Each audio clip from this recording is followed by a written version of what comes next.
I don't ever want to see my books on a remainder shelf. I would rather keep those books and sell them when I give talks or find a market myself for them. So again, most publishers are happy to sell you the books instead of the remainder market, but you need to carve that out in your contract when you're negotiating your deal. You're listening to the B&H Photography Podcast. For 50 years, B&H has been the professional source for photography, video, audio, and more. For your favorite gear, news, and reviews, visit us at bnh.com or download the B&H app to your iPhone or Android device. Now here's your host, Derek Fassbender. Welcome, listeners. I'm Derek Fassbender, host of the B&H Photography Podcast. And I'm Jill Waterman, the podcast senior creative producer. And I'm Mike Weinstein, the show's technical producer and audio engineer. Every photographer dreams of publishing their photographs in book form. But what exactly does this entail? The field of photo book publishers has seen a steady growth in recent years, and technological advancements have given photographers powerful tools to put them in the driver's seat. Given this wide array of available options, what does it really take to create a meaningful and successful book of your work? In today's show, we're going to peek behind the scenes of photo book publishing in a chat with two complementary figures who've helped to redefine what a photo book can be. In addition to being subject matter experts, they're also well known for their big ideas and positive energy, even when faced with the most daunting creative challenges. We've envisioned this pairing as an impromptu masterclass, so get ready to take some notes. But before we start, here's a bit more about our distinguished guests. Mary Virginia Swanson has spent her career helping artists find the strengths in their work, identify receptive audiences, and present their personal vision in an informed, professional manner. Her broad background as a photo educator, author, entrepreneur, and advisor spans areas of exhibiting, collecting, licensing, and marketing photographs. A few career highlights include working with Ansel Adams to manage education offerings at the Friends of Photography in California, heading special projects for Magnum Photos in New York, and funding and directing Swanstock as a unique licensing agency for fine art photographers. Swanson is the recipient of many awards, including the Society for Photographic Education's Honored Educator Award and the Focus Award for Lifetime Achievement in Photography from the Griffin Museum in Boston, to name just two. In 2011, Swanson co-authored Publish Your Photography book with Darius Himes, which is now in its third edition. Currently, Swanson works independently from her home base in Tucson, offering classes, workshops, and consulting services to artists and arts organizations, serving as an advisor for multiple nonprofits, and giving back through other community-minded activities. Rick Smolan is both a photographer and an entrepreneur. A former contributor to Time, Life, and National Geographic, he is perhaps best known as creator of the Day in the Life book series, plus subsequent book projects on a massive scope. As CEO of the multimodal company Against All Odds Productions, Smolan designs and executes crowdsourced global projects that combine compelling storytelling with state-of-the-art technology. These projects capture the human face of emerging topics while engaging a wide range of media platforms to result in books, TV specials, social media apps, exhibitions, and hundreds of millions of media impressions. One such project, based on Smolan's 1977 National Geographic cover story about Robin Davidson's solo travels across the Outback, has enjoyed continued life in multiple books, plus the feature film Tracks, with Adam Driver cast in the role of Smolan. Other recent projects include The Human Face of Big Data, which looks at how all of our devices are creating a planetary nervous system, and The Good Fight, America's ongoing struggle for justice, which became one of Amazon's top 100 books within a week of its release. Mary Virginia Swanson and Rick Smolan, welcome to the show.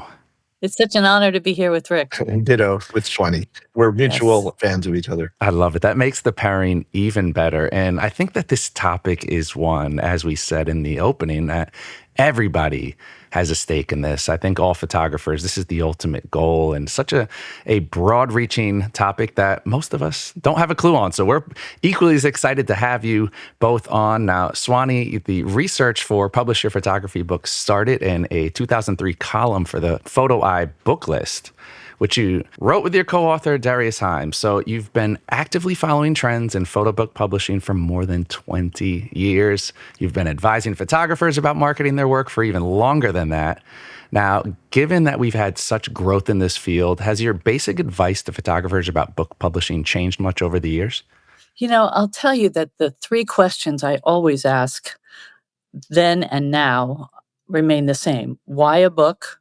Why now? And what is the role of the book in your career at this time? So that's a constant for me. The level of homework that one should do is what's really changed. Interesting. So if I were to throw it out to you, why a book? Is there a right or a wrong, or let's say direction, as one answer might be a little too narrowed down, but is there a right or wrong reason or something that if you say, this is why I want to do a book, why you might advise somebody a book might not be the right route or the right route? Well, it's a fair question. Many photographers really have a goal of having their work being on the wall in exhibition format. And Mm. some people even treasure public art or installation based work.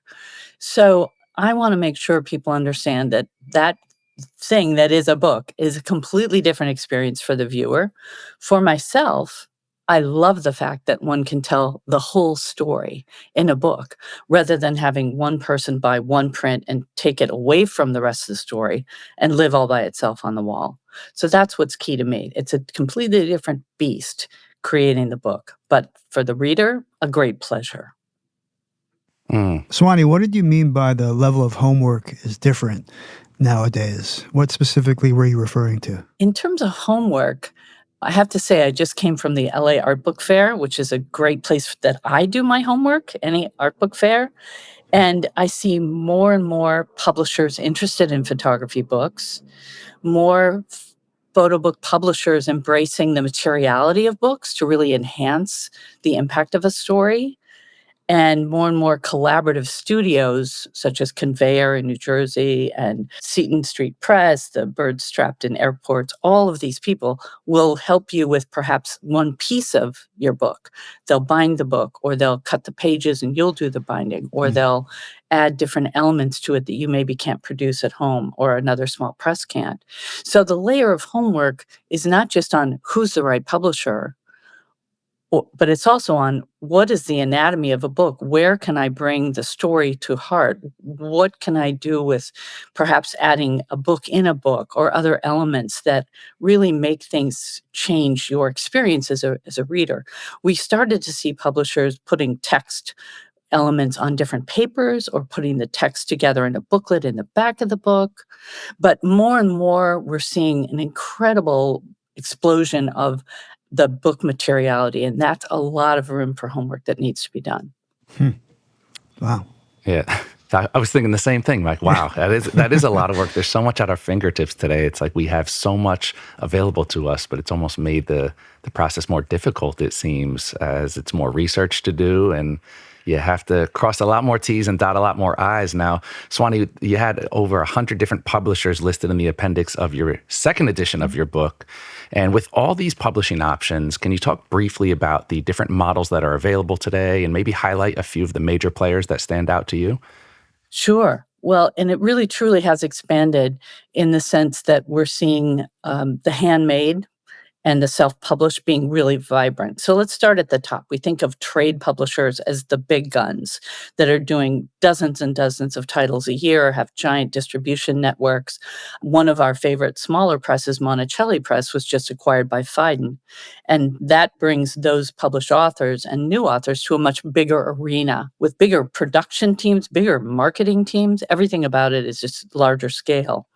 Then we think of the small presses, and that's where we see the most growth, frankly. Incredible, dedicated, wise small presses being launched. And honestly, these can be a team of one. Like one of my favorites is Overlaps Press. Tiffany Jones is the sole employee of her own company. And then another one that you may know, like our publisher is Radius Books out of Santa Fe. That's a staff of 5 to 6 people, I think, at this point. So that small press world, you have to know that you're going to be a little bit more involved in everything from the editing, sequencing, all the way through to marketing without question. And it may even mean that you're financing some of the special bells and whistles, shall we say, that you want to have in the book. So between trade, small press, the artist's book is something that's more and more popular, and people want to get their hands on their material and make something very unique that might be edition of 10 to 25 or more. And then, of course, the choice of self-publishing. Do you want to be published or choose to self-publish? That's the biggest challenge overriding every decision with publishing. Now, Rick, you began your career as a photographer and were frustrated by the lack of control on how you told stories, which helped lead you to launching the Day in the Life book series back in 1982. Did this shift in roles offer you new insights on the image making and storytelling process? Can you talk a little bit about going from the photographer side, moving over and becoming more of an editor? Yeah, so it's funny. I had no intentions of becoming a book publisher. I loved being a photographer and being sort of a one-man band. I never had assistants. I loved the sort of Mission Impossible feeling of someone calling you at midnight saying, "Can you be in Bangkok in 24 hours?" There was no contract, so it was always a phone call or a verbal agreement. I loved that idea. If you walked out of your hotel and you went left instead of right, your entire day was different. The sense of being in the moment and spontaneity, I was really addicted to that, like a lot of photographers are. I was about 10 years younger than most of the other photographers I met around the world. So I really cherished the time I spent with them. And I would often ask, Doug Kirkland, how do I light? Or, David Burnett, how to do portraits. And one night sitting at a bar in Bangkok at 2 a.m, all my older peers were bitching and moaning and complaining about their editors and their magazines. And I said, guys, this is like the coolest job in the world. Someone's paying us $400 a day to meet prime ministers and go to wars and serve as the world's eyes. And you guys are like complaining. And all these older, wiser heroes of mine, Philip Jones Griffiths, J.P. LaFont, sort of patted me on the shoulder and said, kid, once you're out here a while, you'll understand. And I said, understand what? And they said, the editors back in New York or London or Tokyo have a mental picture of what they want before they send us out. And when we get out there, very often what we find as the people on the spot, they got the story wrong, that's actually not what's happening. And they didn't really care. They really wanted the connected dot photographs. And so I said, wouldn't it be cool if we could all go to Australia for one day with no damn editors and we could do a day in life Australia? And so they all said, yeah, kid, you go organize it. We'll all come. And everybody thought that was the end of it. As Swanee knows, I'm a little obsessive. I went out and I met with 35 of the trade publishers, the ones that Swanee just referred to, the big guys. And I got laughed out of everyone's office. They said, what a stupid idea. It costs $1 million. There's no market for coffee table books. If you could sell, 5,000 copies of a book, that would be a bestseller. Why don't you just buy pictures from Getty Images and call it Day in the Life? Who would ever know the pictures weren't shot on one day? I got every advice from everybody saying it's a stupid idea. So I had photographed the Prime Minister of Australia several times. And in fact, I had been brought to Australia originally by the Prime Minister who I'd met when I was photographing him on a trip to China. So I had got to know him a little bit. So I got an appointment with the Prime Minister of Australia. And I said, look, I want to do the Olympics of photography in your country. I want to bring photographers from 30 countries and say, on your mark, go. You've got one day to capture the soul of a country. It'd be really good for Australia. And he looked at me and said, I don't have the budget like that. This would cost $1 million. He said, but I'll help you. This is what I'm going to do. I'm going to set up meetings for you with the CEO of Qantas Airlines, the CEO of Kodak Australia, the CEO of Hertz Australia, the CEO of Hyatt Australia, and this guy, Steve Jobs, starting this computer company in America. This was 1980. And I said, why would I want to talk to business people and computer people? I'm trying to do a photo book. And he sort of patted me on the shoulder and he said, Rick, this is like a PBS special. Like on the first page of your book, you can put the logos of all the companies that give you stuff. And I said, okay, first of all, why would they give me stuff? Because I'm a nice guy? He goes, no, because you're going to put their logo on the first page of the book. And I said, but I'm a journalist. I can't do that. That would be like selling out. And he said, Rick, it's like a PBS special. Put a little statement saying, this book was made possible through the generosity of the following corporations, and tell them you won't put any of their products in the book. Like one of the things you promise is you will not feature any of their technology or products in your book. And so I went out, I knocked on doors, I met with probably 40 companies. And to my astonishment, Qantas gave us 100 first class tickets to Australia, and Kodak gave us 3,000 rolls of film, and we got hotel rooms. I had no money. I couldn't pay anybody. I couldn't pay the photographers, couldn't pay what turned out to be my staff. So I sort of backed into publishing. in a way that I never expected. I knew nothing at all about publishing and made a million mistakes along the way. I had run up so much debt by the time the book went to press that I thought I was going to go to jail. I had signed for things I had no way of paying. And it was like having somebody hold a gun to your head saying, make this book a bestseller or you're going to jail. So I was hugely motivated to make the book a success. And the rest is history, Rick. The rest was insane what happened after that. Well, and I love your mentioning that the sponsors gave you what they could without paying cash, what we call in-kind donations, airline tickets, hotel rooms, Right. film, everything that you needed as well. It's a model that a lot of people use. They don't necessarily need cash to finish their project. They need those things. So There were two other things that happened as a result. One is I couldn't find a publisher, even in Australia. Everybody thought this was a stupid idea. So I had to self-publish the book. And I went to the largest newspaper group in Australia, the Fairfax Group, and I heard that their 25th anniversary was coming up. So I went to them and said, I'm doing this book. I've got $1 million worth of product and sponsors. I'm willing to offer you the exclusive rights to sell the books for 2 months. And I promise it won't get into a bookstore during that period. Of course, I couldn't get into a bookstore because I've been turned down by every publisher. So first of all, the newspaper group bought 60,000 copies of a book that didn't exist up front. And there's two other things that happened. Because they were committed to 60,000 when the book came out, they probably spent $1 million on this ad campaign to promote the books to make sure they weren't stuck with them. And the second thing that happened was our sponsors started running full page ads saying they were so proud to be the official airline, the official film, the official computer. So we had a multi-million-dollar ad campaign for a self-published book. If a publisher had said yes to me, Swanee, I would have gotten at the most $1.50 a book. And I would have gone back to being a photographer afterwards because I had hundreds of thousands of dollars in bills that I had to pay. And it became the #1 book in Australia. And we actually sent $1,000 to every photographer 2 years later. None of them ever expecting to be paid. And how long after that, Rick, did you realize this is like a model that could happen again? Well, I was so looking forward to being over and not having to answer questions and not be responsible for other people. Because at that point, we had like 20 people working for us, sleeping in sleeping bags on my floor in Melbourne. And I was so looking forward to being over. And then the governor of Hawaii got a copy of the book when he visited Australia, and his office called and said, our 25th anniversary of statehood's coming up. Would you do us? And then American Express called and said, we're fighting with the JCB credit card in Japan. Could we give you $2 million to do us? And so I never went back to really being a photographer. I mean, people started chasing us to do their country because every country we ever did a book in, it became the #1 book in that country. Cover of Time, cover of Newsweek, cover of the London Sunday Times.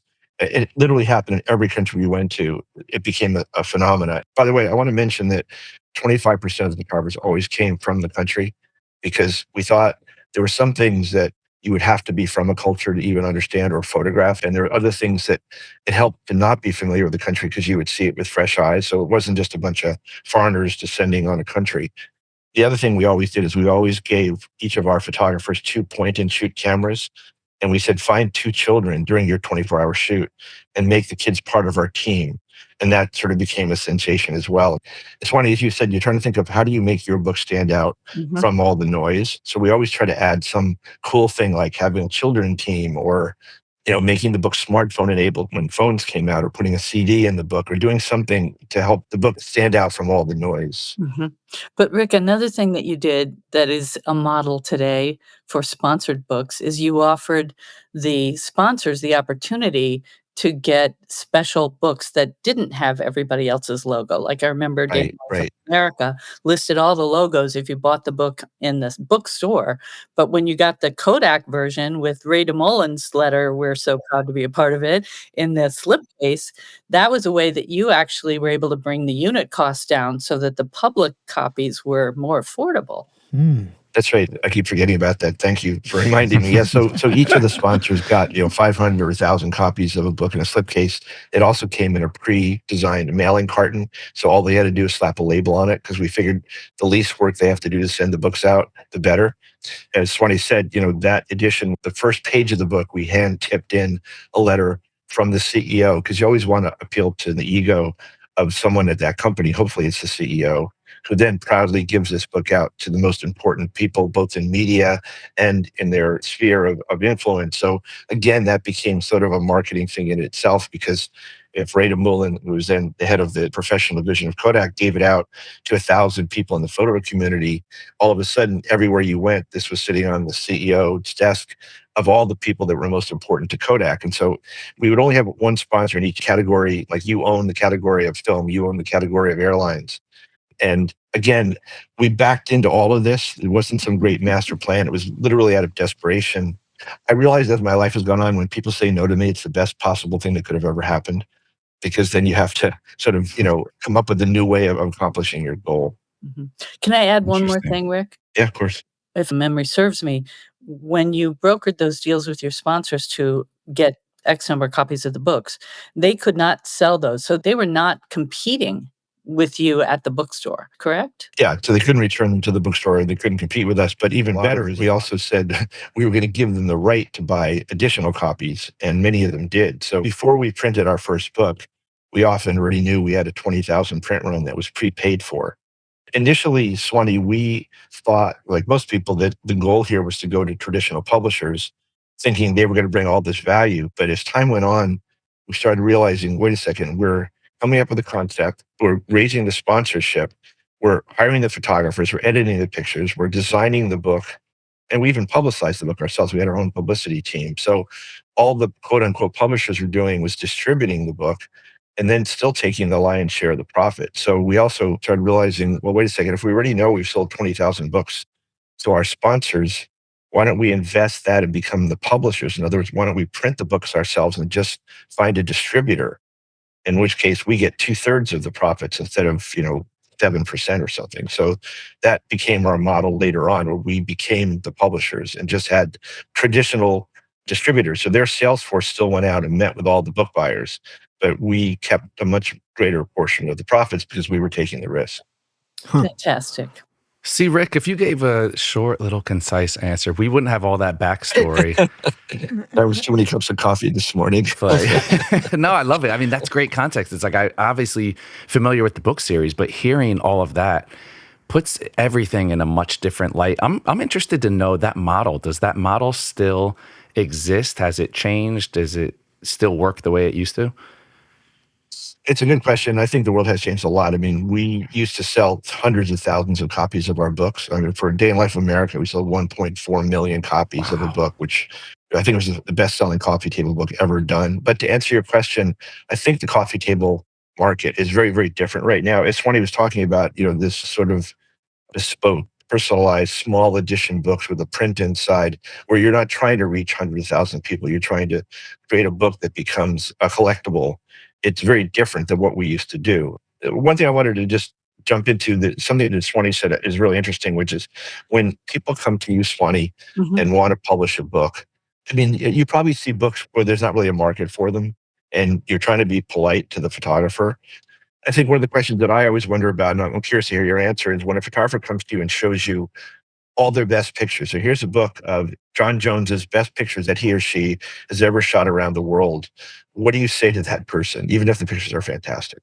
Well, a couple of things that you mentioned, Rick. One is there are two different kinds of books. One that the subject is the photographer with their greatest hits, shall we say? Mhm. And Yep. the other is a book that truly has a subject. And most of the time, there's a much bigger audience for the subject than for the individual artist. The challenge with bringing your greatest hits is you're going to have a book that's one page after the other of your greatest hits. There's no peaks and valleys. There's no narrative that flows. There's no highlights, no calm. There's no pacing. So I think the time for the greatest hits book might be a monograph for a retrospective, meaning a one subject book, and that is that exhibition.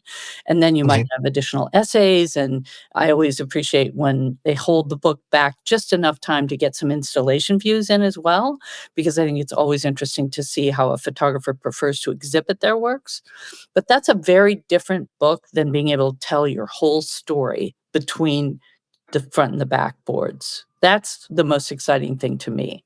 And if there's not a real story to the work, you probably are going to have a smaller audience because fewer of us know that. Your book about climate change, oh my gosh, we have the potential for sponsorship even following your model, Rick, from Day in the Life. But the challenge really is planning ahead and not coming to me and saying, well, I just printed 1,000 copies of this book. What do I do now? The question I always ask photographers is, who's your audience? Who do you expect to be interested in paying, $40 or $50 or $75 for your book? And the second question I ask is, who would benefit from the book being published in terms of sponsorship? Mhm. Because I don't understand how publishers publish books without sponsorship, to be honest, simply because I've never done it. For me, the economics don't work unless you have someone contributing to underwrite the cost. I mean, it really depends what your goal is. If the goal is to make money, then I don't understand how people do without sponsorship. If the goal is to satisfy the photographer's ego, I don't mean that in a derogative way. I mean, sometimes that is the goal, and that's actually great. I know a lot of photographers just love to have a book with their pictures out that they can send to all their friends and their small community. But I'm spoiled because I've seen the sponsorship model amplify the impact and the reach of the book so dramatically. I'm sort of addicted to that model, but I'm not saying it's for everyone. Right. And for me, that question of what do you want us, the readers, to feel? Is there an action item? Is this project something you need to get out to the world right now because you feel so strongly about this issue? Then you want to make sure that that packaging puts it into something that's actually affordable. And it might even be newsprint. Sure. And that's extremely affordable. And Louis Palou tells me how school teachers will buy 2 copies of his newsprint pieces so they can line their schoolroom walls with the front and the back. And very often Right. people are not binding those at all. So it's loose sheets and you can kind of put it in whatever order you want, Huh. beat paste it all over town, the whole thing. So if there's a sense of urgency, you're going to be driven to make sure you find a way to get that out. If you have more time, if there's not an exhibition planned ahead, or you really want to make it sing, as it were, and really tell the story, that's where we run into higher requirements of cash. When people Mhm. want to have different papers for different things, when you want to have a fold out, when you want to have something hand inserted, or a beautiful linen cover with an image chipped in, things like that cost additional money. The small presses in the photography community are used to doing that. They know which producers can make those things sing. But the traditional publishers will really make you cough up some cash to support a high level of production values that you insist on. For example, university presses don't often do that kind of thing. They don't tend to make things really different in terms of a wide range of papers in one book, or Mhm. just using a spot varnish on certain parts of the book, or having a booklet bound into the back, or even loosely inserted in the back.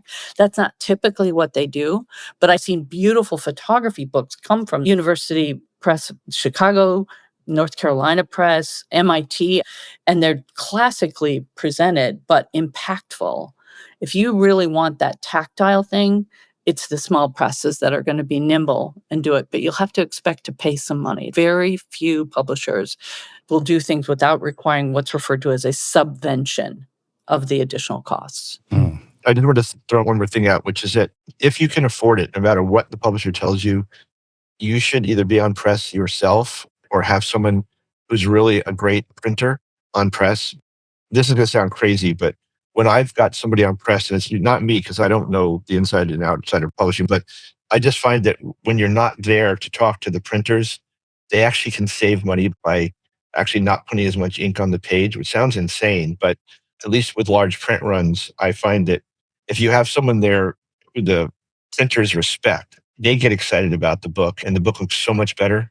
And whenever I've had a publisher say to me, trust me, and I've let them print the book without me there or have somebody representing me there, it's always been kind of a disappointment. Do you find that, Swanee? I do, and I'll tell you, one of the things I look at carefully are the contracts from the publisher. Are they requiring a set of match prints or 2? How many passes of the proofs are you allowed to see? How strong is your voice in that early phase? I also look at is this publisher using the same printer over and over and over again? In other words, do they clearly have a relationship? Can you look at that line of books and really see that who they use for black and white is different, but they excel at black and white? The color books have a high level of production value as well. You really have to trust your publishing partner on that.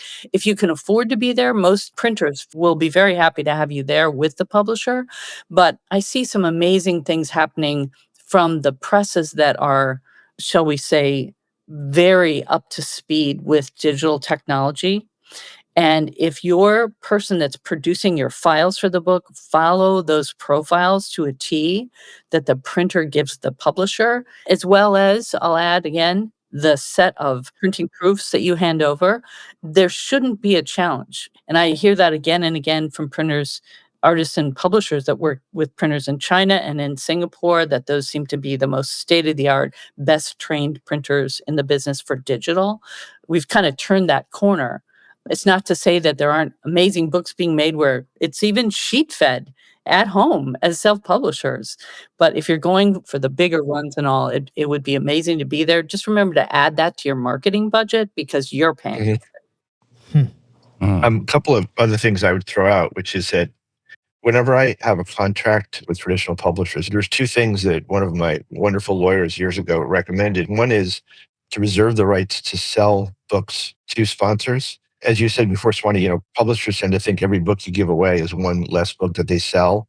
I always argue the opposite. I always say every book that one of our sponsors gives away is going to drive sales of 10 copies because it's going to be in the hands of very powerful people. I actually carve out the right when I'm working with a publisher to sell books myself to sponsors. And usually if you explain it well enough to a publisher, they'll say, okay. The second thing that I always insist on is that when the book has finished its run, when it's been out there in the book world long enough, the book world is so odd.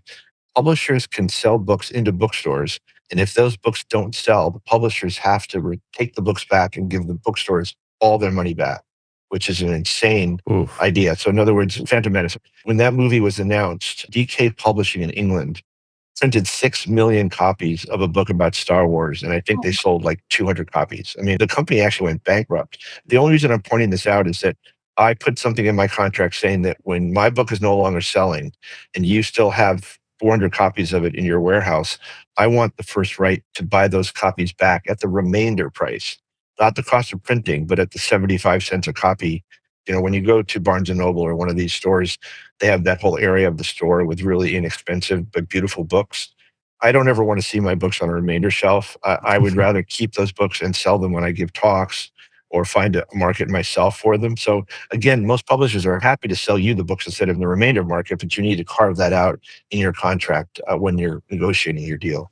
I agree 100%. And I think that it's critical in that remaindering clause when they basically say, if after X number of years, there's more than certain percent still in inventory, then we have the right to take it to remainder house. I want you all, the artists, to insert in there that you have first right of refusal on any or all of those copies. I want it to be committed that they will wait 30 days for the decision and the delivery of the money. Like you could be photographing halfway around the world and not see that letter. It can't happen overnight. You need to insert yourself, to Rick's point, right into that discussion, because those books that you buy at that cheapest amount, they're your best promotional tools forever.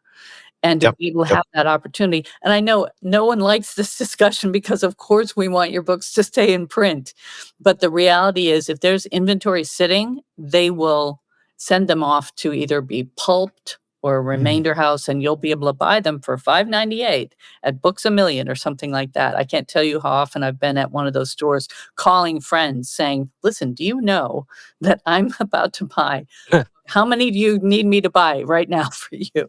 I know. Tighten it down as best you can so there's no question that they're going to be in your hands. Typically, what percentage of the retail price are those remainder fees? What would you be able to, as the author, buy them from the publisher for? I've heard of everything from $2.72, down to cheaper, to Rick's point earlier. Yeah. Wow. You want the right to buy whatever they determine is the lowest price. It costs them money to warehouse these. and they just want to get them out of the way. As Swanee said, they may just throw them away. And to you, the photographer, they're like gold because it's an incredible calling card. I mean, one of the other things I wanted to say was my father-in-law, Elliot Irwitt, always said that his books in his mind were simply marketing for his print sales.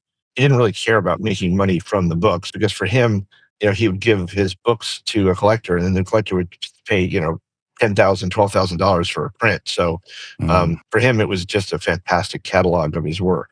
Well, something that's important for photographers to recognize that there's some great publishers dedicated to photo books all over the world now. But if they don't have strong distribution in America, we may never see them. Right. Part of the purpose for you in having a book of your work is to spread the word about your work in your home country. If it is America, you want to be sure that you're distributed really effectively in America, or we won't see it. Yeah. One of the things that would be fun to talk about, Swanee, is what do you think of publishers like Powerhouse that actually charge the photographer for the rights to have their books published? The reality is that most publishers today need some form of subvention. Here's where I get unhappy on behalf of the photographers.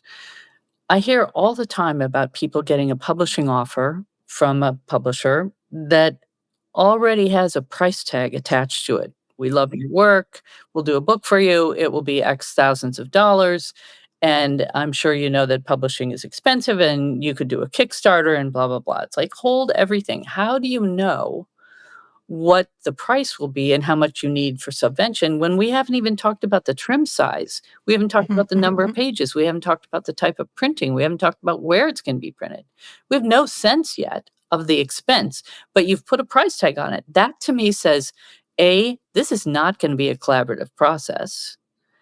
And B, it's a formula that they're offering to everyone. And if you look at the books, they might all look the same coming out of that publisher. It's Vanity Press. It's Yeah. basically charging you to publish your book, and they make the money from you and say you have to buy 5,000 copies of your own book, which is, that's not really publishing. That's Vanity Press. It's so common, though, and I caution all of you from that, because if you're in a situation where you've done your homework, you've looked at the work of the publishers, you've maybe have a short list. This is not unlike shopping for what you hope to be a gallery one day in your life. You're looking carefully at the company you would keep and the edition sizes and whatnot. So with books, if you're looking carefully in that same way, do you fit their line? Do most of the artists that they're publishing have a similar audience within art book audiences?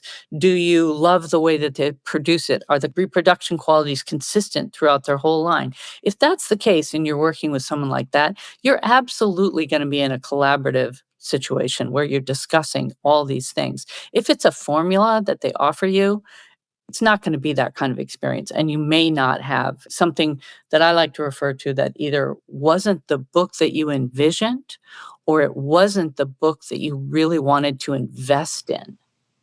Your point is a really good one, which is that, it's sort of that old Groucho Marx club. Is any club that would want me, I wouldn't want to join. I mean, you want to make sure that they're not coming to you because they're going to make money off of you. They're coming to you because they respect your work. And I was not meaning to disparage Powerhouse Books or even Aperture. I believe both of them now have the model where they need you to do a Kickstarter campaign or some way to help offset their costs. Because as I said before, I can understand why they need some help offsetting the cost, because if they're not using sponsorship, there's a huge amount of risk nowadays on the part of the publisher that they're going to get stuck with copies of that book afterwards. So it's normal for them to worry about their bottom line too. Yeah. Right.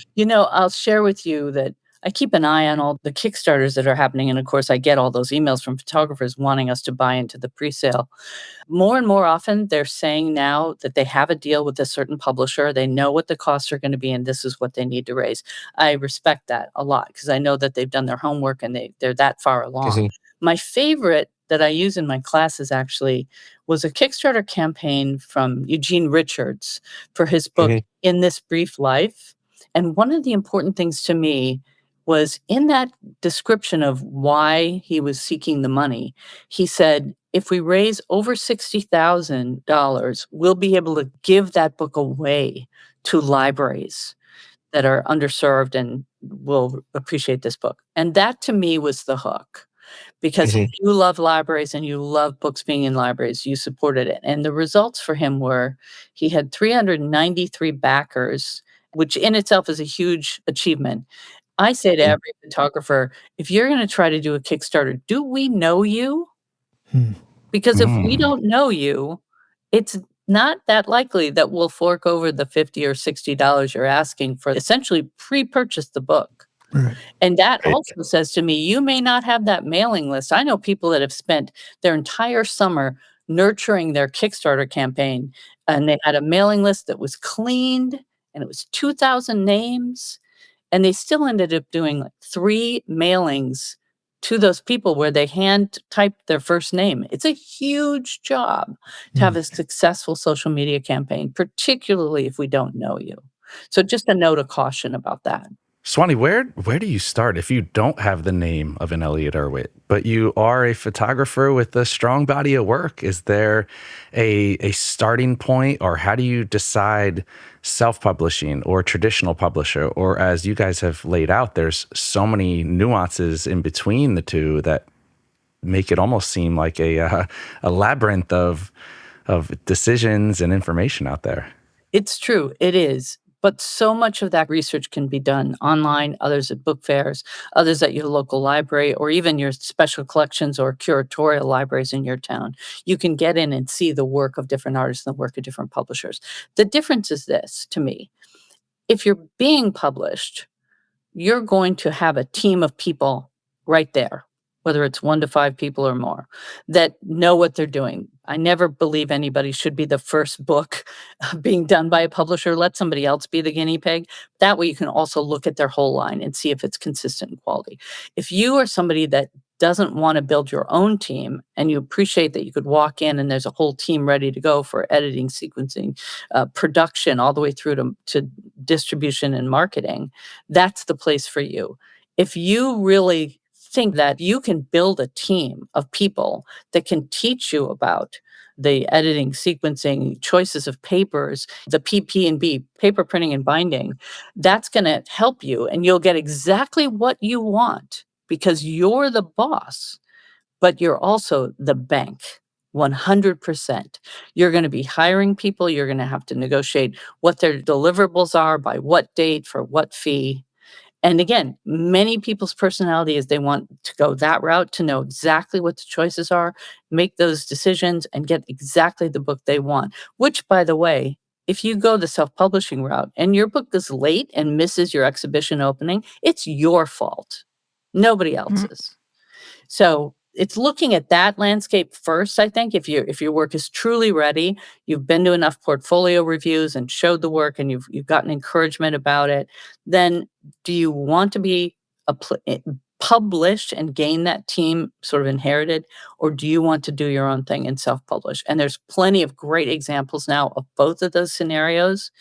And my only thing I would say about self-publishing is really, to Rick's point earlier, who is your audience? How many should Mhm. you do? I saw more books this year at the LA Art Book Fair that were in the 300 range than in the 800 to 1,000 range. And I can Interesting. tell you that, for example, Radius Books, our publisher, in their guidelines, they say, "Is this the right book for you and for us at this time?" Because they wanna go on to make new books. They want you to go on and make new work. They don't wanna be a publisher that has a warehouse of back books doing 2nd, 3rd, 4th printings. So, you'll find that proper home for yourself if you really look hard. And once the book fair's websites are up, you can learn so much about each one of those publishers, even if you can't make it to all those fairs.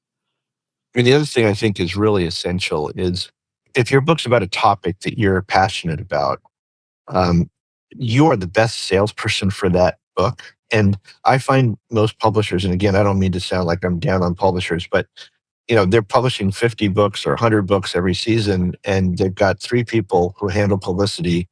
And a lot of publishers seem to treat publicity like we mailed out 100 copies of your book and we're done. And when I've done my books, I've had literally 2 people full time, tracking down the director of photography at the New York Times, at the Wall Street Journal. If the book is about, the global water crisis or about how the human race is learning to heal itself or about the impact of big data, someone's got to sit there and do the legwork of actually who are the most influential people in that world. How do I reach out to them? How do I send a personal letter saying, I've read the story you did last week about, Larry Fink, and therefore I thought you might be interested in this book. But to think that a publisher is going to have the same expertise as you in the subject that your book is about is, I think, naive. And so no matter what a publisher tells you, even if they have a good, strong PR department, they will welcome you being another member of that team, or they would even more welcome you hiring a PR firm or a PR person. Hmm. Do you find that, Swanee, with the books that you've helped on and published yourself? I find, to your point, having your own publicist, no matter how big the company is, it may be that a Fiden and a Tash and their teams are really locked in and they know how to move books. But most of the small presses can only do so much. Their scale of staff and the numbers of books they can successfully publish each year is much smaller. So seeking a really effective publicist, of which there aren't that many, we don't have a lot of people that are involved in being publicists for photography books because frankly, there's not that much of a pie to slice, if you know what I mean. But I do find that it's a really impactful and very important thing. Another thing is if those experts that are the top of their game in the subject area that you're involved in, if they're also contributing to your book and you're Oh, willing to yeah. have their name on the cover, they bring their whole audience with them Right. everywhere they go. They'll invite Right. you to be speaking at conferences about that subject, that crisis in our world right now, if that's the case it is. But all of those partnerships factor in and can really help you to have your book be seen. Also, there's infinite podcasts now. I was mentioning magazines and newspapers and TV shows, which are incredibly important because they reach a large audience, but there's also a podcast about every conceivable subject, and they're looking for guests and looking for content. So again, you, the author, are going to spend much more time and focus reaching out to every little and big podcast than your publisher ever will. So as you said, Swanee, even if your publisher does it really well, you can add a whole other layer of marketing on top of it, which only helps everybody. It's true. And I would add that we're kind of at a changing time in how we see our imagery in the media. Hmm. And the publicists that knew every book reviewer at every magazine today, they've also got to have in their toolkit all of the podcasts and Mhm. all of the new ways of having the book be discussed. So just make sure when you're interviewing publicists that you have someone that's actually been successful of getting their people on the important podcasts as well. It may be that your contributors have a history of being on certain podcasts and they'll bring you along. So let me do something strange for a second. I'm going to describe a photograph taken by Sarah Lean, who used to be the director of photography at National Geographic. This will all connect back to what we're talking about, but I just want to give you an example about podcasts related to this. So when we did the Day Life of America, at the end of every photographer's assignment, they all came back to one place. We were in Denver, and we interviewed every photographer on tape and asked them about their day. So I was in the bar, as usual. I'm not a big drinker, but that's the place photographers hang out.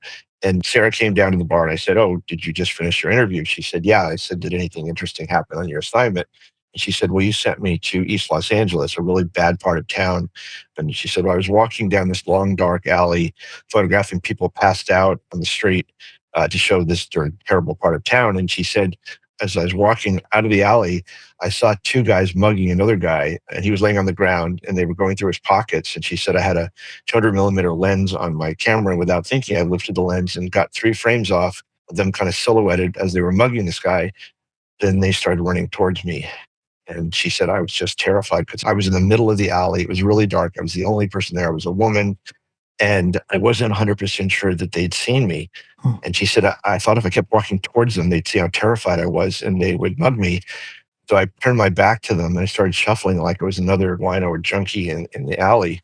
I put my camera under my coat and I heard them coming up behind me, and I braced myself to get hit over the head, and they ran right by me out the alley. They'd never seen me. Guys, I have goosebumps on my arm right now telling you the story. So I said to Sarah, when you were being interviewed, you told that story, right? And she said, oh, no, I just said I saw a street mugging. I said, Sarah, that's the whole caption. Like, oh my God, like, I can't believe you left that out. Okay, so you guys are hearing me tell the story right now. So a lot of people said, well, why would I want to talk about a photo book on a podcast? I should go on like a YouTube video or something. How could you sell a photo book on a podcast? Well, didn't I just want to make you all look at that photograph? My point is that don't dismiss podcasts thinking, well, it's a photo book, so that really doesn't work in terms of publicity. It works great. If you're a good storyteller, if your pictures are evocative, people will hear you tell that story and they will create your book in their mind. So definitely go after podcasts. That's my point. A more specific point is always hire Rick Smolan to accompany you on all media junkets whatsoever and just let him rip because he's a tour de force. And that's a perfect opportunity to take a short break on this podcast. So all of our listeners, stand up, stretch, shake it out. If you're already standing, have a seat. I'm going to get a new notepad because the one I'm taking notes in is full. And when we return, we're going to continue this wonderful discussion with Mary Virginia Swanson and Rick Smolan about the wide world of book publishing. So stay tuned. We hope you're enjoying this edition of the B&H Photography Podcast. The best way to support the show is by subscribing on Apple Podcasts, Spotify, or wherever you get your podcasts. For links to gear and more information on today's guests, check out the show notes on your podcast app or visit our homepage on the B&H Explorer website and join our B&H Photography Podcast Facebook group. And now, back to the show. And we are back with Mary Virginia Swanson and Rick Smolan. Now, before the break, we focused on the broad strokes of publishing a photo book and some details about your respective careers. Let's shift gears and talk about funding a project and some innovative approaches to photo book publishing. Now, during the break, we were kind of chatting and we had some interesting things come up. So, Rick, I want to tee it off to you because I know you did have a question for Swanee that you wanted to kick off this second half with. One of the things, Swanee, I wanted to ask you is when you have photographers coming to you asking for advice about how to pitch a book to a trade publisher, do you recommend that they mock the book up or they do like a blurb version of the book themselves? I've asked you the question because I've had the experience even trying to explain to a publisher why I think this would be a topic that would be of interest. I just find when you can actually mock it up in some way of showing the potential, it actually makes an enormous difference, even though you think the publishers should be the ones who would understand. You know, it's a great question. And I think for myself, I encourage photographers to use those tools, MagCloud, Blurb, whatever is nimble for them at their fingertips, while they're considering making the work into a book. It's the best place to get the images out of the computer. You can even go down to your local office supply store and have them block cut the binding off, and you've got the images printed, and you can begin to sequence effectively. The challenge with the mock-up being in a very fixed form like that is that the publisher really is only seeing your view of what the book could be. So I first and foremost say to people, look at the guidelines on the publisher's website. What do they want to see? If I see that they want just a PDF of the images, you can choose to put it in a sequence or not, or you can give them a range of the content that you would be comfortable with them using. If I see that somebody wants loose JPEGs, I know they definitely want to make their own sequence and just see what it feels like, see what's there. If they ask for a full mock-up, I worry that it's so fixed that they're not seeing the possible range of their own interpretation coming into play. I'll give you an example. When people go to portfolio review events and sit with a revered publisher like David Chicky at Radius Books, and I can kind of see out of the corner of my eye, I watch where the publishers are in the room and what people are presenting. When somebody puts a fixed book, whether it's Blurb or MagCloud or whatever, down in front of them, it's a very distinct discussion about what they're looking at, completely based on what they're looking at. When someone comes and says they're interested in a book and puts down a box of 8x10 prints, what happens? What happens to any of us when we have a box of prints handed to us? We immediately roll up our shirt sleeves, open the box, clear the table, and begin to start to lay things out. From that comes turning over images that don't fit or beginning a sequence. You get so much more into the material than this kind of block of here's a fixed bound book. And oh, by the way, because the template allowed me, I put a picture in every space that I could. That's not necessarily the best way to do it. Number one, follow the guidelines. If they have a system that they want, that's really the way to go. And others will have a few other things they might ask you about. Some of the art book publishers might ask you to reveal if there are exhibitions planned, if they have other opportunities or other funding sources, like, did you just win the Guggenheim? Do we know that you have the money to do this right now? Other publishers won't ask for much at all. And it's something that I like to compare in lectures of who's asking for what. But it really comes down to you following directions. It never hurts to show your work to publishers and portfolio review events. I'm thrilled that there are so many online reviews now. It's kind of like a studio visit for you. And if you use it wisely, that's great. I would even say to you, if you know you want to have your work looked at with a book in mind, bring a set of really small prints so we can put 50 or more out on the table and really see what you're talking about that you think is ready. Any of us that are reviewers will be very happy to do that, either in person on the table, or if in Lightroom, you pull up Lightroom during your review and you might say to me, this is my A edit, but these Bs, I'm just not quite sure if they fit. Could we talk about that? Well, that's a perfect thing to talk about. I think the tactile nature of, as you just said, of giving the editor the ability to kind of review and cover the ones they don't like. But the other thing I think you said is really important, which is that you're talking to a human being and they want to feel they've had some input into the book. And I think giving them a word book and implying it's done, do you want to publish it, as opposed to let's work together to make this book work. I think your approach is actually much sounder, because then they have some skin in the game, right? They're not just a bank for you, but they're actually a creative participant. I think that is very appealing to the human being you're talking to. Exactly. And I also say to everyone that remember that if you've researched a publishing line, a small press or a large publisher, you've looked at what they do. Remember, they have a very broad swath of experience and familiarity with materials and printers and binding types. And so they're going to be looking at your work and already be thinking about how to make your stories more impactful and enhanced by the choices in materiality and the choices in production overall. Let them do that. You'll be better for it.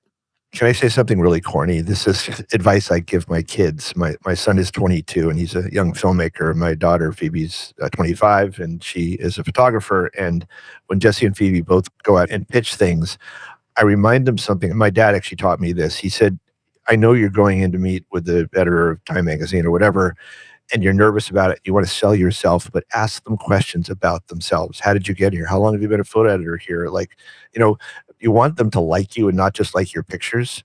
Especially as a photographer, I found if someone liked me as a person, I got a lot more assignments. And the fact that I actually turned the interview around sometimes, showing curiosity about the person on the other side of the table. People love to talk about themselves. You guys know this, right? Here we are talking about ourselves.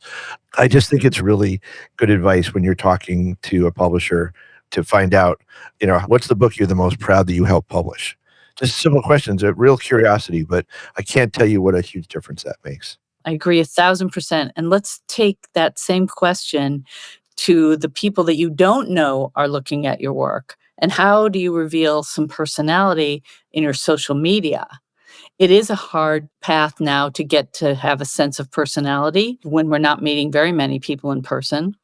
And on people's social media, I just encourage you to be grateful openly to people that have helped you, inspirations, influences, writers.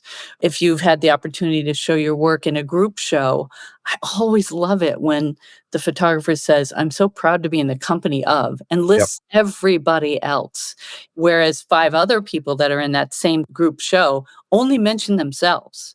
It's a beautiful opportunity you have to be generous and grateful in your social media. And it does give us a window on that thing that you pointed out, Rick, that it's somebody that you do want to work with. Just jumping back for 1 second, when you're negotiating your deal with a publisher, I hate it when publishers make money off of the photographer. I mean, it's one thing to say, do a Kickstarter campaign and we need that money, but I hate it when a photographer tells me, oh, the publisher is making me pay, 45% of the list price for my book. And I think that's just utter bullshit. You're the creator. You're the person who took the pictures. The publisher's publishing your book. If you want to buy 500 copies to give your friends and family, I'm happy to pay the cost of printing plus 20% to cover their overhead. but it just drives me nuts when a photographer is told you need to pay the same that the bookstores are paying, the wholesale price of the book. Again, for your audience, the way this normally works, and Swanee, correct me if I have the math wrong because I haven't worked through a publisher for quite a while, but Amazon or Barnes & Noble will basically buy your book at 50% of the retail cost. So if the book costs $40 in the bookstore, they're going to pay the publisher $20, but they're probably paying, $4.95 to print the book, right? And so I just really object to publishers charging photographers to buy copies of their own work when that publisher is making money off of you. That's not why you're working with a publisher. You're working with a publisher to sell your book to third parties. It just irritates me so much when photographers tell me that they're being charged the same for their own books that the bookstores are paying. That just makes no sense to me. I know the publisher will argue, no, if you give a book away, then we're not going to sell it to your friends. Anyway, I have smoke coming out of my ears about this because to me, it's almost immoral for them to profit off of you. You've already done the work. You spent the years taking those pictures. You shouldn't be a profit center for the publisher. So here's a question I had when you were talking about publishers in the first half and you're negotiating with a publisher and going over details about things. As a prospective author with a publisher who might be interested in publishing your work, would you suggest that the prospective author contact other authors that have done books with that publisher to ask about their experience? That's a wonderful question. And you know what? I hadn't thought about that, but you're right. Some people want to keep everything close to the vest, but I find most people in the photo community incredibly supportive of each other. But the other thing I was going to say is I have actually worked through a literary agent. And you probably say to yourself, well, why would you want to give 10 or 15 or 12% to another party? And the reason is they can be the tough negotiator for you. I have a wonderful literary agent, Carol Mann, that I've worked with in New York City for many years. And what I love about Carol is she won't let you come to a meeting with a publisher unless the decision makers are in the room. There is nothing worse than selling your heart out and doing a great job of a pitch, and then the person saying, oh, that's great, I'm going to tell my boss. It's like, why wasn't your boss in this meeting? Because again, you're asking that middle person to sell your pitch to the decision maker. So Carol is just fantastic. She will not let the publishers waste your time, and she can say how great you are. If you say you're great, people think you're on an ego trip. If your agent says you're great, the agent has a trusted relationship with the publishers.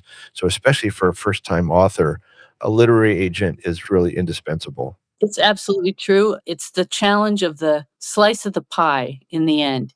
And most of the literary agents I know really can't take a project on unless it is that broader subject, to your Yes, point. right. It's really hard for all the small pieces with the small press world to be able to do that. But there are agents I know that have even had a great subject to work with and even helped put exhibitions of that work together to, of course, keep the books in print and keep them selling. Every city a show goes to, it's like it's a new book again, and there's new write-ups and more book signings and things like that. But that's the world of a book that's not about you, but about a subject. Yes, right, I agree.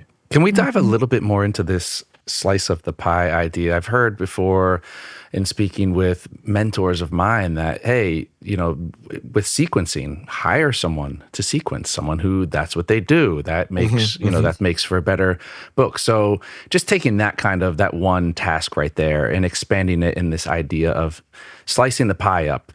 How much do you slice the pie up? Where is it, is it something that, okay, the juice is worth the squeeze. I'm going to bring somebody in who's going to take a cut, but they're going to make a better product. Or I'm going to bring somebody in who's going to take a cut, but they're going to expand the reach. Can we talk a little bit about these various areas where we can slice the pie up, and where is it worth to do so, and where is it maybe not worth it? I think we've got an army of incredibly talented editors out there as the magazines have tightened their reins or sold to different entities and all. There are so many great editors. And I think for some people who really are at a point where they just can't look at their work anymore, or they've got so many thousands of images they have to cut to, I would say that's a great time to consider a freelance person. On the other hand, many of the small presses have incredibly talented designers who are well experienced at doing some of that. So it's a real personal choice. Rick, what do you think about that? I think one of the biggest challenges for photographers is that imagine that the photograph is a window, and we all stop at the window and see the photograph. The photographer looks at it and falls through the window into the memory of what was happening when they shot the picture and all the context around it. It's really hard as the person who takes the picture to look at that picture independently and imagine how other people see it. So I think editors are incredibly useful. I also want to just throw out a thought, which is, since most photo books don't make that much money, I really love having a partner, and the partner could be the editor. It could be the person who helps you raise sponsorship. After I did the first day in the life book, David Cohen, who was and still is one of my best friends, he helped us with the first book, but then I asked him to join me and we became equal partners in all the books going forward. I wanted someone who is as scared to death as I was every night of how to pull this stuff off. It's really nice to have someone else to bounce ideas off of. As Swanee was saying, that could be just having a great editor, or you can bring a partner in, somebody who was the writer for your book and you're the photographer. Again, if the goal here isn't just sort of, to cling to as much money as possible, I think having a partner, you can expand what makes the book successful by having somebody that you're doing the book in partnership. And as I said, it could be your designer, or it could be just bringing in a co-writer, or it could be anybody that has that same pride of authorship. They always say that every author can sell about 1,000 books, no matter what the book's about. So if you have a partner, maybe you could sell 2,000 copies as opposed to 1,000. Speaking of those different collaborators and stuff, Rick, who were the principal people involved in the first Australia book? Was it just you? Did you just take up the mantle yourself? I had the concept originally, and then I brought in a partner, a wonderful guy named Andy Park, who is American living in Australia. And then we started expanding that. And then, in fact, David Cohen came down at one point and helped us because we were kind of out of control. I found a lot of people in the movie industry were actually the perfect people to help us with our books, because our projects were a little bit like movie productions. Because it was like passing the torch. We had a team of researchers coming up with the assignments. We had a team of people raising money. And then the photographers came in, and then the photographers passed the torch to the photo editors, and the editors passed it to the designer. So it was really like a movie production. And there's a woman named Patty Richards who came in later in the project, the most amazing publicity person. She was the one that got us on the cover of Time and the cover of Newsweek and the cover of Fortune. She was just unstoppable and just the hardest working person I think I've ever met in the publicity world. Definitely a team effort. I just want to encourage everybody that's listening to realize that, making a small book of your images in MagCloud, whether it's, 16 pages or 32 pages, it's going to give you a chance to start to think about these things. And those could be great small booklets that you start to give away or mail to people, just that the work is in progress. These are some of the images that you'd want to share at this point, and you'll keep them posted. I see that again and again being a kind of beginning foundation of starting to think about the work and helping you understand what's missing in the storytelling, what you've got to capture, and just as a way to begin to have a dialogue. And you bring those to different portfolio reviews or again, as I said, maybe mail to people. And they're happy to put them in their bag and take them home and have a look at it. And you might not hear from somebody right away, but it could be that they're really interested. And that is how things start. And most importantly, it gives you the chance to start to edit and sequence a little bit on your own. I mean, so many of the questions are not only what pictures to put in the book, but what's the order, what's the juxtaposition, which pictures being combined tell your story even better than just those pictures separately. And I think that the biggest problem you should have is which of your children get into the lifeboat. Right. In other words, you should have so many pictures that it's painful of which ones you leave out. It's a good problem to have. Right? Yeah. Yeah, that's the problem you want. You want that agony of having to leave pictures out. And you want a deadline because if you don't have a deadline, you'll never stop. I mean, deadlines feel awful, but it actually, what's that old joke about nothing like focuses a man's attention like a hanging the next day or something? I mean, you need to stop at some point. And so knowing that as of a certain date, if you don't turn it in, your book's not going to come out on time, it's going to miss all the publicity. All these things really help focus you on getting the job done. Yeah, I want to expand on that issue of deadlines a bit, Rick, because something I find that photographers don't realize is that when you have your contract signed and memorialized and you get your production schedule, there are many different markers that are absolutely tied to a calendar. And part of it is the publisher's probably buying paper in bulk. They're certainly scheduling time at the printing press together. They may even be buying shared space on shipping containers to get the books to different countries. And if you miss a deadline, you will see in the contracts that they have the right to stop the relationship right then.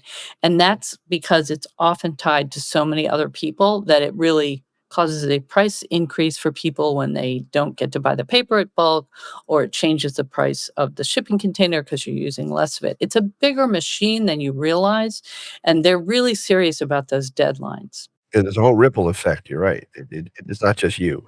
Yeah. Another thing I'd like to share is that I see contracts today where the publishers say in the contract that once we're signed and ready to go, the publisher wants to see all the work from the project.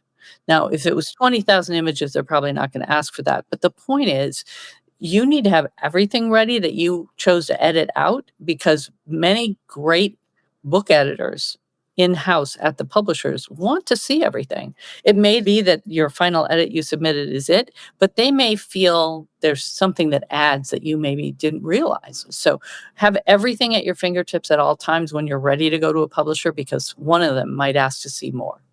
Oh, two things actually while you're talking about this, which is the decision on the cover is incredibly important, because you want an image, whether it runs tiny on Amazon, you got a fraction of a millisecond to grab someone's attention in a bookstore.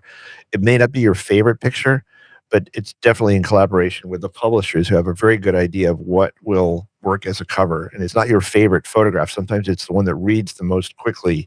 If it's a complicated, noisy cover, it may not actually help you sell the book. And the second thing I wanted to say is, and this is something I learned later on, is that if you can get well-known people who are influential, who have a following, to write a little blurb for the back of the book, if you can show them the PDF before the book goes to print. We got Sting to write a blurb for Elliot. We got Ryan Reynolds and Blake Lively.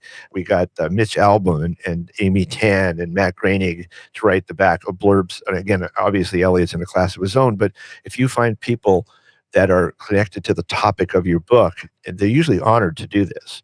And then they're going to promote this through TikTok and through Twitter and Facebook and Instagram. It becomes marketing for your book, and the publishers love this, the fact that you've taken the time to go out. In other words, we used to wait until the book came out to get the reviews, and the second edition we put on the back, and then someone said, no, you shouldn't wait. You should do it before the first edition of the book is even published.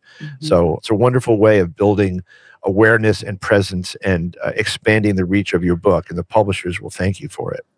And Rick, I often see those same publishers that we're happy to have all those things on the back take one or two of those quotes and move them to some kind of a wrap around the book before shrink wrapping.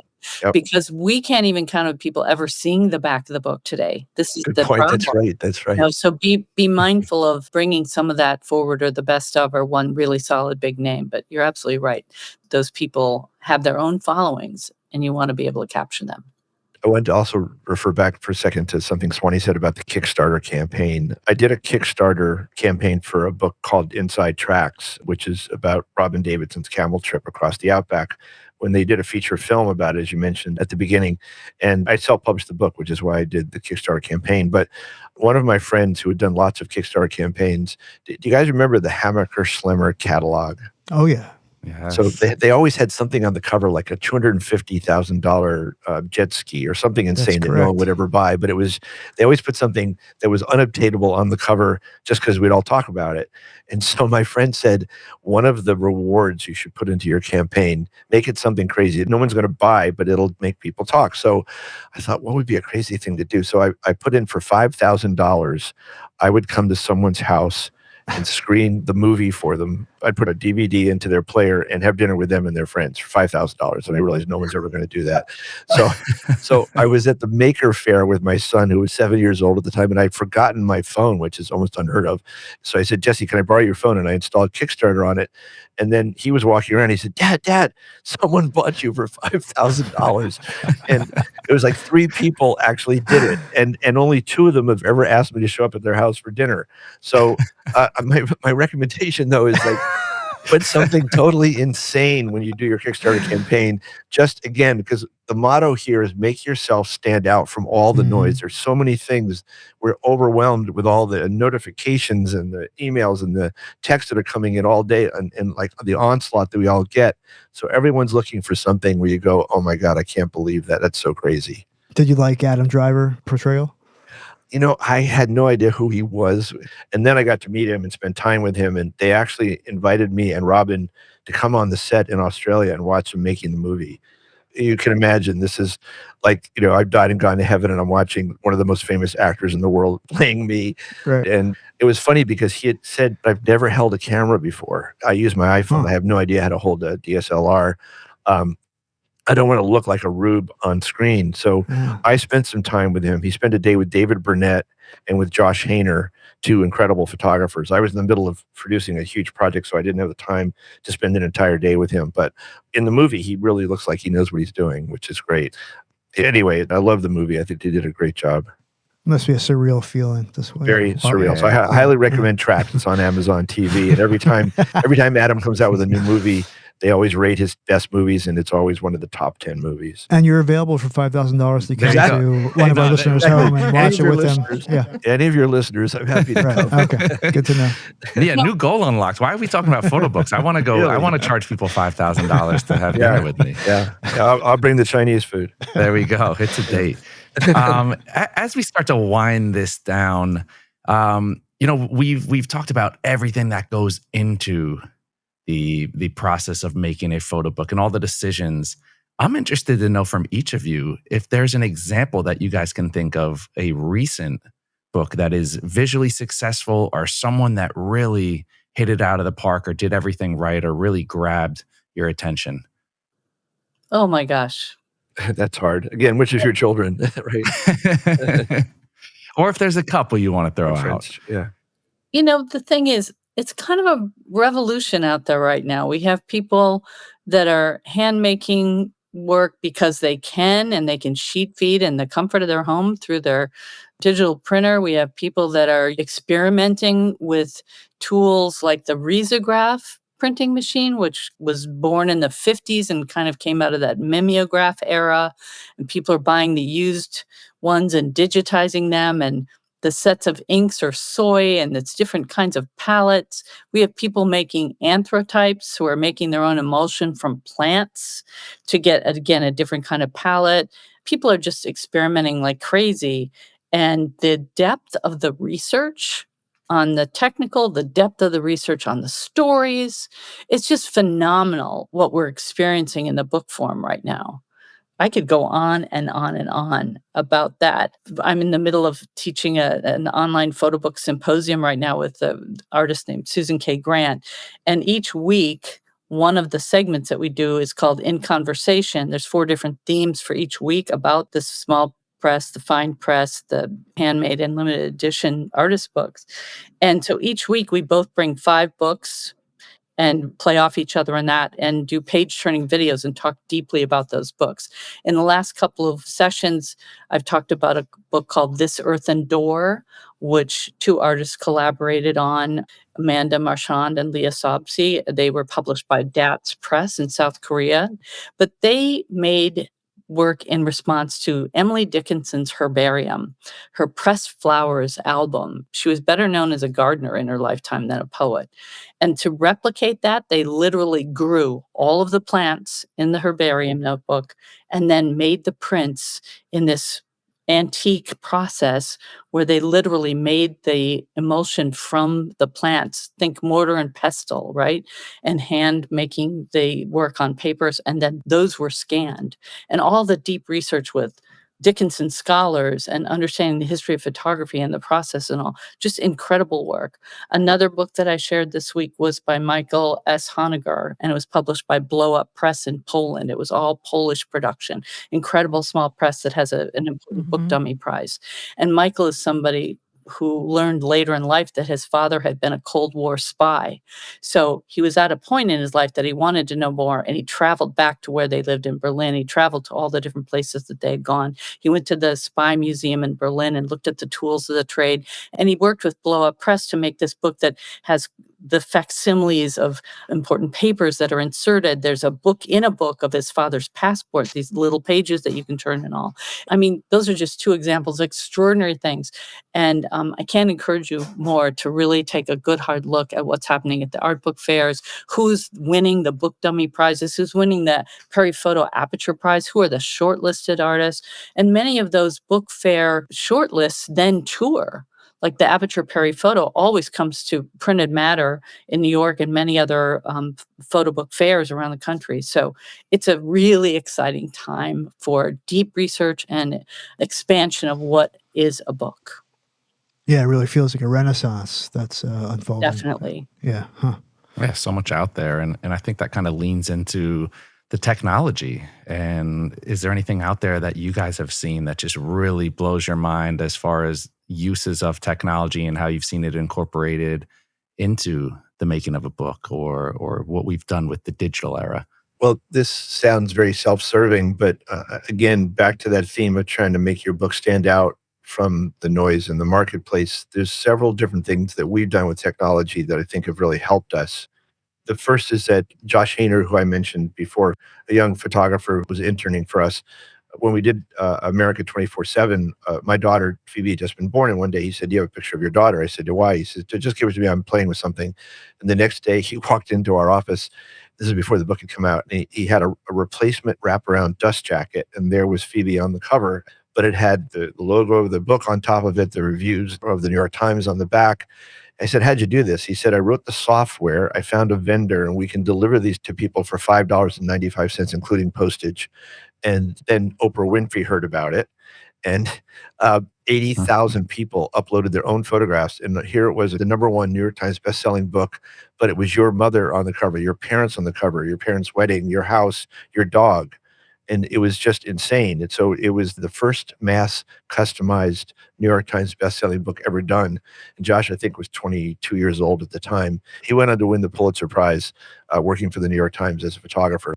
And something we've been doing more recently is the last 3 books that we've done have all been smartphone enabled. In other words, you could point your phone at a photograph in the book, and it plays a YouTube video, a commercial, a documentary.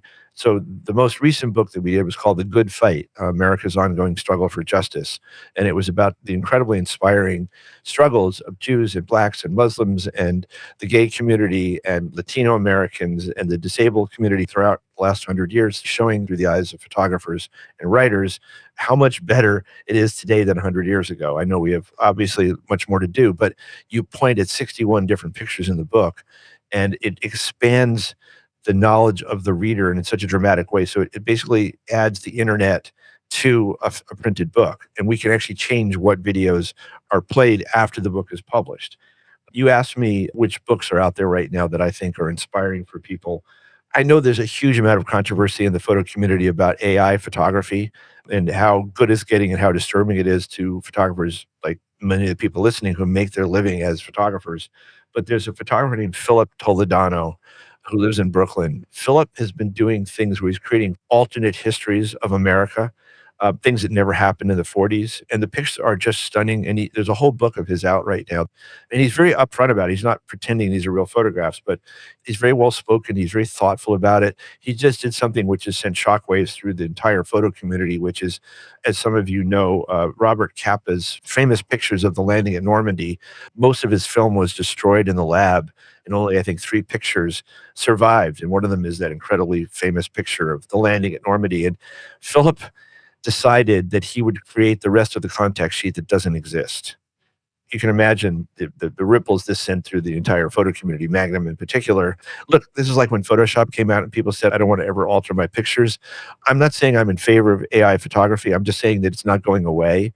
And I think what Philip has done with his book is really fascinating. 2 other books I want to mention very quickly. One is the book that first inspired me to become a photographer.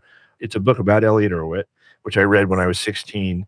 It was part of the Contemporary Masters of Photography series that was created by Larry Schiller and Sean Callahan. Sean later went on to create American Photo. Swanee was talking about how few books now have different kinds of paper in them. It was always like a bookazine, but it was Elliot's most famous pictures at the time. But then it also talked about his life and his children, his divorces, the challenges, how he got started as a photographer. So one part of it was brilliantly printed on photo paper. Then there was a different kind of paper stock that was about his biography. And then the third part was technical, about which cameras he used, how he lit images, how he set up scenes in his studio. So as a young photographer, it was the first time that I got a sense of the human being whose eyes I was looking through when I looked at the photographs. It was what inspired me to become a photographer. And then years later, I went to introduce myself to him at an exhibit, and standing next to him was this incredibly beautiful 23-year-old girl named Jennifer, who I ended up marrying. So it was a very influential book, not only to become a photographer, but in terms of its impact on my entire life. I wanted to mention also to your listeners that there's a new book out called Last Laughs by Elliot Erwitt. Great. In a way, it's a best of book. Usually there's not a market for those, but in the case of Elliot, he has a huge following, and these are his most amusing photographs. It's being published by Tenoy at a time where a lot of us are feeling pretty grim. It's a wonderful look at humanity, and the pictures are whimsical. They're almost like New Yorker cartoons where everybody makes their own story about what's going on in the pictures. He just had this wonderful way of being amused at people without making fun of them. They didn't know they were funny, but the pictures are just incredibly hysterical. Is that book available now? It's just hit the bookstores this week. It's such a great group, and I agree on all those. I just want to add that the Phil Toledano book that you're speaking about was published by L'Artiere Edizione in Italy, and they're going to be our publishers in our symposium that we're doing online this spring and summer. I love Philip, and I love the book, and I know that's controversial. I was just looking at some of his pictures. I wasn't aware of him, and it's amazing. Pretty mind-blowing. Yeah, that's the rub. If you can use new technologies in interesting ways, I think people can get over the hump. I think they should call it photography, F-A-U-X. Because it doesn't involve a camera or even necessarily a photographer. And I find his work utterly fascinating. I highly recommend that your listeners look up videos by Philip Toledano, because he's an artist who uses AI as his tool, and he's really an artist. He does all these really interesting other things in the world of art. He's very erudite, very well spoken, and it's worth listening to, because look, we can all stick our heads under a rock and hope that AI photography is going away, but it isn't. So I think you just have to embrace it and then figure out, how do you play a role in it? You got to dive into it, because ignoring it is not going to make it go away. True that. Well said. You guys obviously just incredible positive energy, and you're so forthcoming with this information. We thank you for that. I say it, half joking and half and probably 200% serious, that I have really, really, really learned more just from sitting here and listening to you both than I have in all of my extensive research that just usually finds me confused and back at the starting line. But just riding this wave of optimism, you guys have talked about so many important things as far as the logistics. But one of the dynamics that I really didn't expect and was surprising to me is how much of its personality and just genuine, getting along with somebody and somebody liking you and relating to somebody, which we see it across the board in business and in life in general. But I think we've always, at least I have this idea of a book was about either who you are or what you were taking photos of. And I think this whole idea of that it can be about the person and about how you relate, that was new for me. And that was super interesting. So kind of riding that idea, how do you advise people to get other people excited about your work? Obviously, we're excited about our own work. But, we talked also about saturation to a certain extent of there's so many different options out there. There's so many ways to make a book. There's so many people making books. Everybody's a photographer now. Everybody's pitching somebody on something, 500,000 Kickstarters. How do you not just stand out, but how do you get people excited about your project? I think you have to be yourself. And if you're genuine in your discussion about what you're passionate about, it totally comes through. And I'm kind of old school. I would say also have a card with an image on it to hand people. Definitely. Always have something with you that has an image of what you're speaking about and where they go to find more, whether it's your website and if you have an Instagram there, but definitely you'll all need a website where people can go and look and learn more about you and about your project. Yeah, I mean, Swanee said this before. I know we live in a digital age, but I'm not going to look at 200 pictures on an iPad it doesn't work for me. I like the physicality. I like being able to touch them in it. Even if, as Swanee said, if you make them 4x5 or 5x7, so that the person you're showing them to can kind of feel like they're participating in it, that makes a huge difference.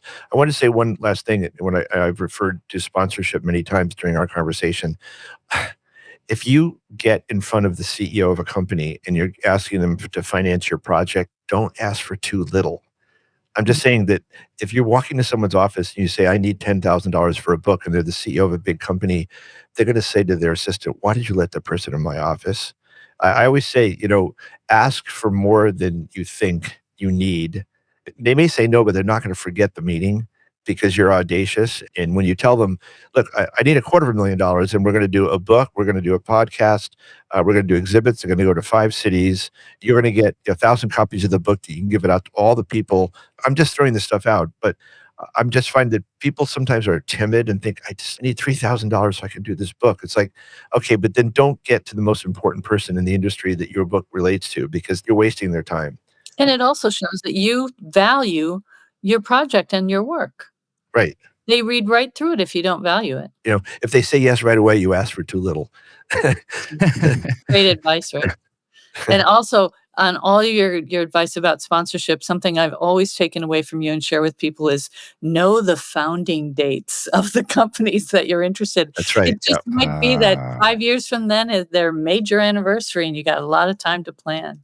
And they're looking for some way to celebrate that. You're absolutely right. And then, so, do your homework. If you're going to sit in front of a company, come in and refer to some, I heard you just came out with that new product. Or if you're meeting with a publisher, just say, the reason I'm meeting with you is I saw these 2 books that you published last year, and I really admire what you do with books. That's why I want to work with you. Don't just walk in there, again, talking about yourself. Do your homework before you're sitting with the people, because they want to know that you have actually spent the time to do your homework, as Swanee just said. It's respectful. Yeah. Sounds like a job interview. And by the way, Swanee, we should take this on the road. Oh, yeah. There you go. Vegas, here we come. It's been a great opportunity to talk about my favorite subject, photo books. Thank you. Likewise. And now dinner with you guys just went up to 25,000. All right. You guys missed your chance. You missed your chance at the 5,000. Now the price went up. That's so no, great conversation. A lot of information. And speaking of projects, what do you guys have in the works? As I've mentioned a couple times, in the middle of this really exciting symposium called The Art of Photographic Bookmaking, and it's all online. Our producers are La Luz Workshops out of Minneapolis, and I do all my big online classes with them. The system they have, the production behind the scenes, the way questions are presented, everything is perfect. Everyone gets the tapes for 3 additional months and resources, and we're really helping people understand the importance of that paper printing and binding decision, and understanding the world of the small press, the fine press, the handmade, as well as the self-published, how to find the audience, what the networking is to that new audience to you and all. It's been thrilling to be a part of it. And you can join anytime up until the tapes go off air September 7th. So I hope we might be able to add the link. Yes. And where can we find out more about that, Swanee? It's www.laluzworkshops.com, and you'll see an incredible artist-made book by Maureen Cummins of glass plates with images that begin the link to find our class among her other great offerings. Absolutely amazing, yeah. Looking at it. Wonderful. And Rick, what do we have going on? Where can we find out more? Well, something I discovered about myself was I never studied photography. I did the yearbook in high school and in college, and I was really shy. So the camera was a great way to talk to girls, and that sort of got me started as a photographer. So every time I got a job, I would go from, oh my God, Time Magazine's giving me this assignment, to, oh shit, they're going to find out I'm a total imposter. I have no idea what I'm doing. And so it was this roller coaster ride of like adrenaline to then total like dread and terror. And as a freelancer, as Swanee knows, if the moment you screw up, then you make your editor look bad and you never get hired again by that magazine. So every assignment could be your last. My reason of saying this is I have realized throughout my life that I'm an adrenaline junkie. I'm much better when I'm in over my head and terrified. All of which is a very long way of saying that I bought the rights to my favorite book since I was a child, a science fiction book called Tunnel in the Sky by the great science fiction writer Robert Heinlein. Mm-hmm. And I just signed a deal with Netflix 3 weeks ago to be the executive producer And my partners on the project are Guillermo del Toro's producer, Miles Dale, and Andrew Chambliss, who was the showrunner and writer for Fear the Living Dead. And so That's wonderful. It's been That is greenlit awesome. today. I Wow. just got the first version of the pilot, and I hope we'll be on the air in about a year and a half. So I know nothing about dramatic television. I've produced several documentaries, but I'm completely in over my head. But fortunately, I have two partners who actually have won Oscars and know what they're doing. So I'm sort of there for the ride, but I'm excited and terrified in equal measures, which is when I usually am at my best. And we'll see if this That's is successful or not. so fantastic. So That's fantastic. amazing. And Derek, can I add one thing that I'd be remiss Yes, in not of mentioning? That course. the third edition of our book, Publisher Photography Book, has a website, publisherphotographybook.com, where we have moved all of the resources from the last few books and added and made them current. Lists of book fairs, lists of dummy book prizes, lists of producers and partners and collaborators and all. But the most important part to me is I made a workbook for photographers, and you can download free the 32-page version of the book. 16 pages inserted in every book that you buy, but this 32-page is there, and it's perfect for making a 3-hole punch version. Make a binder out of it. Start to write down what books are your favorite and why, which papers you're loving in different books. Like, build your resources now. I've found that it's a great way for people to start to ask themselves questions about how we started in the beginning. Why a book? Why now? What's the role of the book in my career? And I think it'll really help your audience to take those first steps gently into that long before they're ready to make that pitch. We give you checklists of all the things that you'll need before you make the pitch to the publisher, and all the way through to a marketing section of your checklist for everything down to your Instagram hashtags that are relevant to your project. So I know that everyone will enjoy having that additional tool as they face the wall that is the photo book. Yeah, Swanee's Awesome. book is fantastic. I highly Yes. recommend it. I was Thank going you to so say, if much. I can give an unsolicited review, it's like when I was growing up and they had those video game cheat guides that you would just read them and beat the game in a day. I read through and I'm like, wait, what? This existed? Why have I been scouring the internet, getting myself confused in this? I mean, Swanee, it really just lays it out in such. It's almost like an inception of, it's a book about book publishing, and it's so well published and so well put together. It's like Thank you. everything really just adds up. We don't think about it as a how-to book. We think about it as a what's possible in I love publishing. that. Cool. You know, it'd be really interesting, Swanee. Have you played with Notebook LLM? I have not. I keep people. It's a really interesting product. You could actually upload an entire book to it and then talk to the book and have a conversation with the book. It would be really interesting for you to find a way to actually create like a closed loop version of that. Like when you buy your book, you get to then have a conversation with the book. That would be a cool way to get the book. I mean, here I am again putting my entrepreneur hat on. But Yes. imagine if you could have a conversation with Swanee's book, then you don't have to read the whole thing. You just say, how do I do this? How do I do that? But it comes with the book as like an add-on, like a value add. Yep, like the workbook is. Yeah. Very good, Rick. I thank you for that. Cool. You're welcome. There you go. We ended Fourth it edition. on the right Fourth note. edition. Perfect. Yeah. No, I really want to thank you both again. This was just chock full of information and honestly just a really fun conversation to have as well. So I want to thank both of you today for joining us. Thank you for Thank having you. Thanks. Yeah, really. Thank you. Swanee, let's grab dinner next time you're in New I York. love it. Thanks. It's been great to be with you. Yes. And for all of our listeners out there, thank you so much for joining us today. If you are a fan of the show but are not yet a subscriber, head on over to Apple Podcasts, Spotify, B&H's YouTube channel, or wherever you get your podcasts and click subscribe. You can also find us on the Explorer blog, where we post photos from our guests along with our show notes. And please join us on Facebook at the B&H Photography Podcast group, where you can share your favorite photos and comment about the show. Dinner with Rick, now up to $50,000. I am your host, Derek Fosbender. Jill Waterman is our creative producer. Episodes are recorded, mixed, and edited by technical producer Mike Weinstein, and our executive producer is Richard Stevens. On behalf of us all, thank you so much for tuning in today.